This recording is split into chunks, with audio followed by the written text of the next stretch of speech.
les institutions viennent s'installer parce que c'est pas très difficile.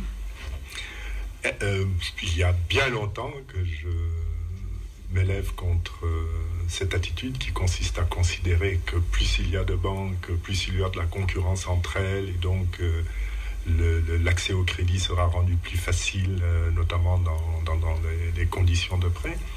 C'est pas du tout le cas. Vous multipliez les établissements bancaires, d'ailleurs dans une logique qui n'est pas celle de l'international. En général, il y a du regroupement. À ce moment-là, vous rendez plus difficile l'effet volume, disons, qui doit permettre à l'intérieur de l'établissement d'amortir des charges sur des taux, avec des taux d'intérêt plus réduits ou des frais plus réduits. Et le coût du crédit reste très élevé.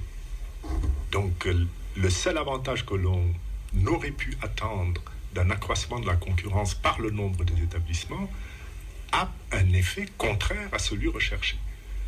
Je pense très sincèrement que nous devons réduire le nombre d'établissements bancaires au Sénégal, et cela passe par le renforcement de leurs capitaux propres. 10 milliards de capital minimum, c'est insuffisant. C'est mon avis. Voilà, mais il vous suffit de créer un petit établissement, de mettre les taux assez élevés, puis vous pouvez vous en sortir un peu, gagner un peu. Même la perspective de l'exploitation des ressources pétrolières et gazières ne suffit pas pour davantage encourager les institutions bancaires à s'installer au Sénégal.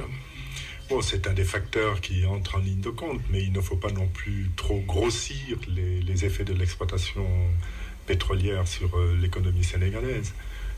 C'est certain, il y aura un petit plus, et c'est peut-être un petit plus qui va d'ailleurs compenser les gros gaspillages qui sont encore en train d'être conduits par le régime en place.